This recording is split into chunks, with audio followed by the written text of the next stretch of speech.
नमस्कार साथियों, Suryanagari unique law classes के यूट्यूब चैनल पर मैं डॉक्टर उर्मिला राठी आपका हार्दिक स्वागत और अभिनंदन करती हूँ। बात करें हम लोग भारतीय न्याय संहिता की। भारतीय न्याय संहिता 2023 के चैप्टर नंबर 2 की। चैप्टर नंबर 2 बड़ा अच्छा चैप्टर है। चैप्टर नंबर 2 कहता है मैं आपको पनिशमेंट दूंगा। चैप्टर 1 कहता है मैं हूँ प्रिलिमिनरी 1, 2 का 3। तो चैप्टर 2 कहता है मैं हूँ आपका पनिशमेंट, जो बात करता है सेक्शन 4 से लगा के 13 तक। चैप्टर 2 जब आप खोलेंगे तो आप देखेंगे चैप्टर 2 में बहुत सारे प्री के क्वेश्चन बनते हैं, बहुत सारे मेन के क्वेश्चन बनते हैं, जो कि आपके सीबीआई एपीपी में काम आता है, जो कि आपकी हायर जुडिशरी में काम आता है, लोअर जुडिशरी में काम आता है, और इंडिया के दूसरे जितने भी एपीओ के एग्जाम है, अदर एग्जाम है, जहाँ जहाँ आपकी बीएनएसएस उसमें काम आता है। इसके 2-3 चीज़ें बड़ी डिफरेंस है। जैसे कि बात करते हैं कि लाइफ इम्प्रिजनमेंट का 50% आपको हाफ देना तो आप कितना दोगे। लाइफ इम्प्रिजनमेंट का आपको 1/4 देना तो आप कितना दोगे। यही तो सबसे बड़ी है। सोलिटरी कन्फाइनमेंट क्या होना चाहिए, नहीं होना चाहिए, ये आता है। तो चलिए एक झलक देखते हैं चैप्टर नंबर 2 की। चैप्टर नंबर 2 कहता है कि मैं हूँ आपका पनिशमेंट, जो 4 से 13 की बात करता है। अब इससे चैप्टर 2 जब आप देखेंगे अपने बैग में, उसको कोई डिवाइडेशन नहीं है, बट हम उसको ईजी करने के लिए डिवाइड कर लेते हैं ताकि वो ईजी हो जाता है यार, और आपको पता रहेगा। हम बात करते हैं सबसे पहले पनिशमेंट की। तो सेक्शन 4 to 7 जो है वो पनिशमेंट की बात करता है। सेक्शन नंबर 4 कहता है कि मैं आपको क्या क्या पनिशमेंट दूंगा।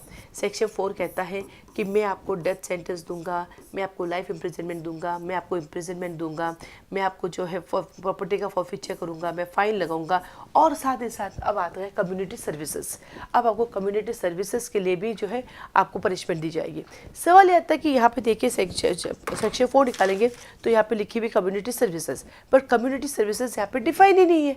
तो फिर डिफाइन का है? इतनी सारी डेफिनेशन पढ़ी अपने 36 डेफिनेशन पढ़ी, कहीं पर भी आपने कम्युनिटी सर्विसेज की डेफिनेशन पढ़ी नहीं पढ़ी। तो इसकी डेफिनेशन दी कहाँ गई है? तो लिखो इसकी डेफिनेशन BNSS में दी गई है। कहाँ दी गई? BNSS। तो लिखो ऑब्लिक करके इसकी डेफिनेशन BNSS सेक्शन नंबर 23 के एक्सप्लेनेशन में दी गई है। अब आपको जब भी टाइम मिले तो आप जो है BNSS का सेक्शन नंबर 23 निकालना, उसका एक्सप्लेनेशन पढ़ना, वहाँ बताया गया कम्युनिटी सर्विसेज का क्या मतलब है।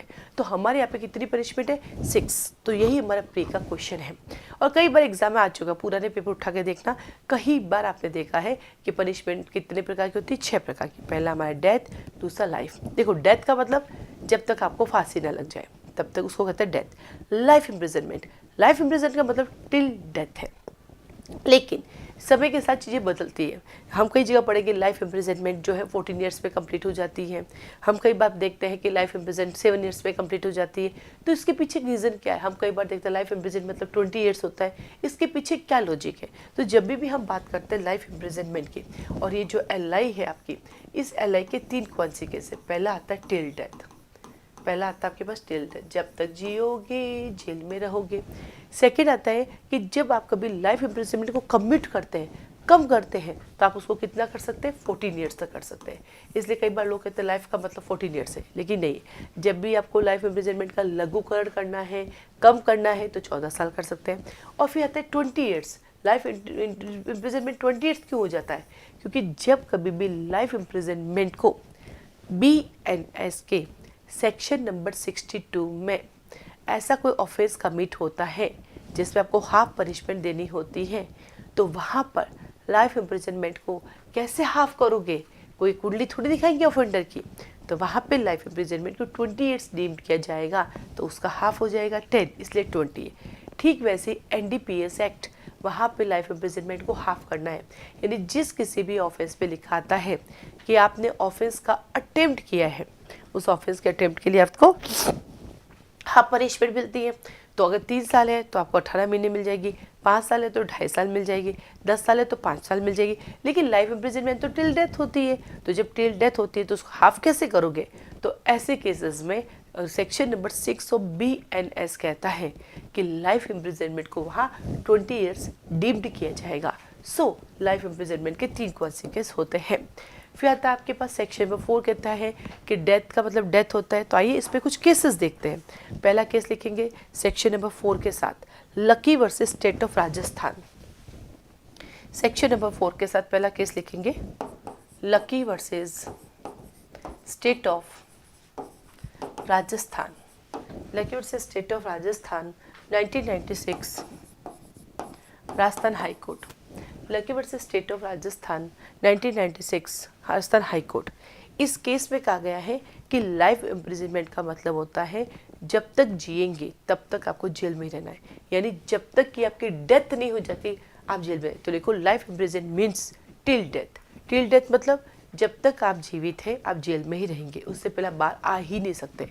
तो लकीर से स्टेट ऑफ राजस्थान में लाइफ इम्प्रिजनमेंट को डिफाइन करते हुए कहा है life imprison means till death, जब तक डेथ नहीं होगी आप जेल में ही रहेंगे। फिर आता है हमारे पास दूसरा केस लिखेंगे Kartar Singh versus state of Punjab. Kartar Singh versus Punjab. Kartar Singh versus Punjab 1982 supreme court. Kartar Singh versus state of Punjab 1982 supreme court. इस केस में सुप्रीम कोर्ट ने हेल्ड किया कि लाइफ इम्प्रिजनमेंट का मतलब है जीवंत पर्यंत कारावास, यानी पूरा जीवन आपको जेल में ही रहना होगा। जब तक आपका जीवन मतलब जब तक आप लिविंग पर्सन है तब तक आप जेल में ही रहेंगे। तो करतार सिंह के केस में कहा जीवन पर्यंत आपको जेल में ही रहना है, यानी जब तक कि आपका लाइफ कंप्लीट नहीं हो जाता, खत्म नहीं हो जाता, आप जेल में ही रहेंगे। फिर आता आपके पास तीसरा केस। तीसरा केस कहता है लक्ष्मण नस्कर। तीसरा केस लिखेंगे Laxman Naskar versus state of West Bengal 2000 supreme court. Laxman Naskar versus state of West Bengal 2000 supreme court. इस केस में कहा कि rigorous punishment, life imprisonment always rigorous punishment होगी। लिखो लाइफ इम्प्रिजनमेंट का सेकेंड मीनिंग है ये ऑटोमेटिक ही रिग्रेस पनिशमेंट होगी, क्योंकि आप जेल में रहोगे तो आपको रोटी कैसे मिलेगी, काम तो करना पड़ेगा। तो लाइफ इम्प्रिजनमेंट का नेचर जो होगा वो रिग्रेस पनिशमेंट होगा, कठोर कारावास होगा। क्यों? क्योंकि कठोर कारावास में आपको चक्की पीसिंग। सिंपल कारावास में नो चक्की पीसिंग, तो वहाँ बैठे रहोगे लाइफ टाइम। तो क्या ऐसे बैठे रहोगे वहाँ? नहीं, काम तो करना पड़ेगा, तभी आपको सैलरी मिलेगी। हाँ, आपको बता दें कैदियों को भी सैलरी मिलती है। अगर नहीं मिल देते हो तो उसके कॉन्स्टिट्यूशन के आर्टिकल 23 का वायलेशन हो जाता है ना। प्रोटेक्शन अगेंस्ट एक्सप्लॉइटेशन है, और फ्री में काम कराने का मतलब आप कैदियों का एक्सप्लॉइटेशन करते हो। तो चक्की पीसिंग, तो इसमें कहा इस केस में हेल्ड किया life imprisonment means rigorous punishments. It's mean आपको जेल में रह के काम करना पड़ेगा, इस बाई डिफॉल्ट है। अब आता केस नंबर 4, चौथा केस लिखिए Ramraj versus state of Chhattisgarh. Ramraj versus Chhattisgarh 2010 supreme court. 2010 supreme court.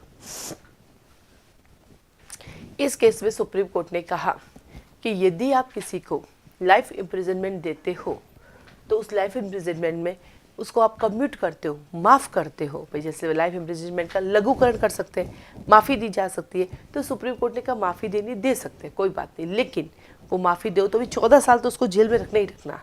उससे पहले अगर बाहर निकाल दोगे तो लोग हंसेंगे, ऐसा कैसा कानून है। तो क्या कहा कि लाइफ इम्प्रिजनमेंट को आप कम्यूट कर सकते हो, कम कर सकते हो, फिर भी 14 साल तो उसको सज़ा देना ही देना, क्योंकि हमारे पास कॉन्स्टिट्यूशन का आर्टिकल 72 है, और कॉन्स्टिट्यूशन का आर्टिकल जो 72 है वो तो वैसे भी राष्ट्रपति को क्षमादान की शक्ति देती है, और राष्ट्रपति तो उसको माफ़ कर ही सकता है। अब राष्ट्रपति भी माफ़ कर देगा, कोर्ट भी कर देगा, तो बेचारे विक्टिम की क्या बीतेगी कि भैया गजबी कानून है हमारा, लाइफ इम्प्रिजनमेंट देख के भी आप उसको माफ़ करते रहते हो, ऐसे तो मत क्या करो। तो इसमें कहा कि लाइफ इम्प्रिजनमेंट को आपको कम्यूट करना, कम्यूट कीजिए, बट एटलीस्ट उसको 14 ईयर्स तो अंदर रखेगा। तो सेक्शन नंबर 4 कहता है पनिशमेंट मेरे पास 6 प्रकार की है, और 6 प्रकार की पनिशमेंट। डेथ का मतलब क्या होता है, लाइफ का मतलब क्या होता है, रिग्रेस क्या है, सिंपल क्या है, फाइन क्या है, फॉरफीचर ऑफ प्रॉपर्टी क्या है, और as well as community services क्या है। देर आता है आपके पास सेक्शन नंबर 5। सेक्शन नंबर 5 ये देखो, अभी मैं जैसे कम्यूट की बात कही थी, ये देखो कम्यूटेशन आ गया। ये जो कम्यूटेशन है, commutation of sentence, Rajasthan ADJ 2025 का मेन एग्जाम का क्वेश्चन था। ये जब क्वेश्चन आया था उस समय हमारे कोर्स में आईपीसी हुआ करती थी, तो मैंने आईपीसी के अंदर सेक्शन 54 लिखा था। कम्यूटेशन का आया था तो सेक्शन 54 लिखा, सेक्शन 55 लिखा, सेक्शन 55A लिखा appropriate government, as well as मैंने सीआरपी से सेक्शन 433 लिखा और 433A लिखा, और इन सब के साथ एक केस लॉ लिखा, और मुझे पूरे 3 में से 3 नंबर मिले। तो जब आप हम Suryanagari unique law classes join करते हो, चाहे आप जुडिशरी के लिए करते हो, हायर जुडिशरी के लिए करते हो, तो मैं हमेशा अपनी कॉपी दिखाती हूँ, क्योंकि मैंने जब मेन का एग्जाम देती हूँ मैं अपनी कॉपी आरटीआई से निकालती हूँ, और एडीजे की कॉपी में निकली हुई है, तो किस तरह से मैंने उसका प्रेजेंटेशन किया और मुझे 3 में से 3 नंबर क्यों मिला, वो आप जब ज्वाइन करते हैं ऐसे तो नहीं दिखाऊंगी कि कोचिंग चलाती हूँ, कई बच्चे फोन करते हैं आपकी कॉपी भेजना, कोचिंग ज्वाइन करो आपको मेरी पूरी कॉपी दिखा दी जाएगी आपको, ठीक है।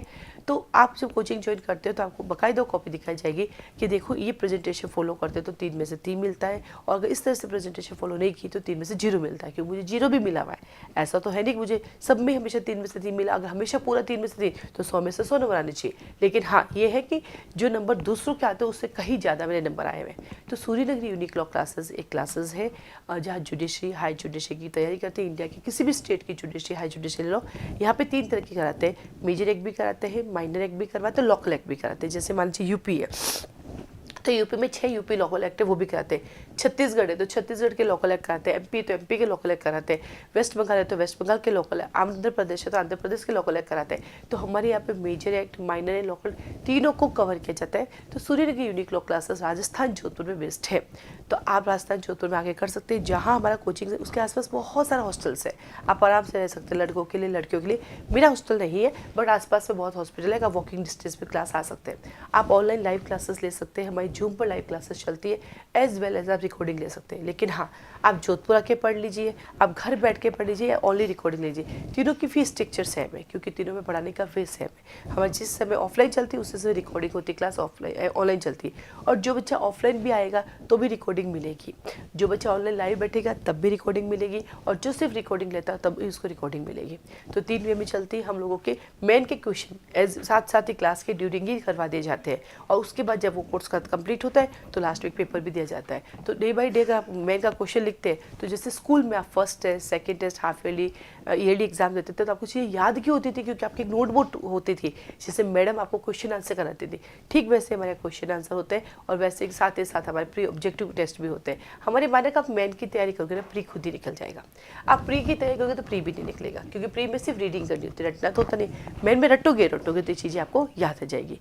तो सूर्यनगरी यूनिक लॉ क्लासेस जो है क्लासेस चला थे, आप उसको ज्वाइन कर सकते हैं। चलिए आगे बढ़ते हैं सेक्शन नंबर 5 की तरफ। तो ये सेक्शन 4 था। हाँ आपने एक चीज़ नोट की, केस लॉज, हम सारे केस लॉज लिखाते हैं, जहाँ एसेंशियल एलिमेंट्स है वहाँ एसेंशियल एलिमेंट्स लिखाते हैं, और जहाँ किसी सेक्शन में कोई दूसरे एक्ट का सेक्शन है वो भी हम कोरिलेट कराते हैं। तो ये सब रूटीन चलता है। जब से कोरिलेट की बात है 2018 में देखता मैंने वीडियो बनाना शुरू किया, अब मुझे देख के लोगों ने भी कोरिलेट शुरू कर दिए, लेकिन अभी भी एक्चुअल कोरिलेट नहीं करा पा रहे हैं, क्योंकि किसी की कॉपी करने में नुकसान तो होता ही होता है। तो मैं उतना ही कोरिलेट करूँगी जितना एग्जाम में लिखना है। जैसे अभी मैंने बताया कि एडीजे में कम्यूटेशन आया, तो मैंने आराम से सेक्शन नंबर 433 सीआरपी से लिखा, क्योंकि ये दोनों इसका एक्सटेंड वो है, तो कोरिलेट उतना ही करना है जितना एग्जाम के लिए जरूरत है, बाकी तो पूरा घुमा लो भेजे में कुछ नहीं जाएगा। ओके ना हम चलते हैं सेक्शन नंबर 5 की तरफ। तो सेक्शन 4 ने क्या किया, मैं हूँ आपका पनिशमेंट। सेक्शन 5 कहता है मैं करता हूँ कम्यूटेशन।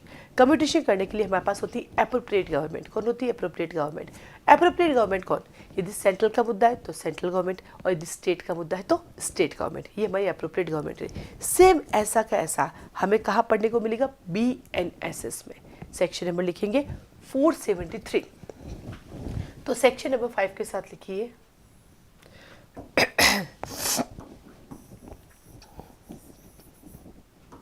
सेक्शन नंबर 5 के साथ लिखिए 473